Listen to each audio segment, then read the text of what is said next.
சூர்யாவோட இத கனெக்ட் பண்றாங்க. சூர்யாவோட இத கனெக்ட் பண்றது தப்பு. 100% தப்பு. ஏன் சூர்யாவோட கனெக்ட் பண்றது தப்புன்னா, ஞானவேல் ராஜா வந்து சூர்யாவோட நண்பர் தான். சூர்யாவுக்கும் இந்த ஸ்டூடியோ கிரீன்ஸ்க்கும் எந்த விதமான தொடர்பும் கிடையாது. அவர் இதில பங்குதாரரும் கிடையாது. எதுவுமே கிடையாது. ஆனா அந்த காலத்தில என்ன பேசினாங்கன்னா, சிவகார்த்திகேயனோட வளர்ச்சி பிடிக்காம சூர்யா வேணுன்ட்டே இந்த மாரியான விஷயத்த ஞானவேல் ராஜா மூலமா பண்றாருன்னு சொன்னாங்க. அது தவறு. சூர்யா குடும்பம், சிவகுமார் குடும்பமே பார்த்தீங்கன்னா, பல வருஷங்களா சினிமால இருக்காங்க. ஒரு நல்ல குடும்பம். அதாவது ஒரு எப்படி சொல்றது? ஒரு நல்ல குடும்பம், நல்ல மனிதர்கள் அப்படின்ற பேர் தான் இன்னைக்கு வரைக்கும் எடுத்திருக்காங்க.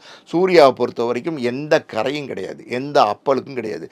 தேதி குடுப்பாரு, வரமாட்டாரு, ஷூட்டிங் கலந்துக்க மாட்டாரு, கால் ஷீட் பிரச்சனை பண்ணுவாரு, இல்லைன்னா சொன்னபடி நடிக்க மாட்டாரு, டயத்துக்கு வரமாட்டாரு. எந்த பிரச்சனையும் கிடையாது. இல்ல பல நடிகைகளோட கிசு கிடையாது. எதுவுமே இல்ல. இன்னும் சொல்லப்போனா சூர்யா நல்ல மனிதரா சொசைட்டில பார்த்தீங்கன்னா, ஒரு நல்ல நல்ல கருத்துக்கள கூட சொல்லிக்கிட்டு நல்லபடியா வாழ்ந்துகிட்டு இருக்கிற ஒரு நடிகர் தான். சூர்யான்னா எல்லாருக்குமே இன்னைக்கு ஒரு மரியாதை உண்டு சார். அதான் உண்மை. புரியுதா உங்களுக்கு? சூர்யா ஒரு விஷயம் சொன்னா அத மரியாதை பண்ணுவாங்க. இப்ப நீங்க பார்த்தீங்கன்னா, நல்லா நோட் பண்ணி பார்த்தீங்கன்னா,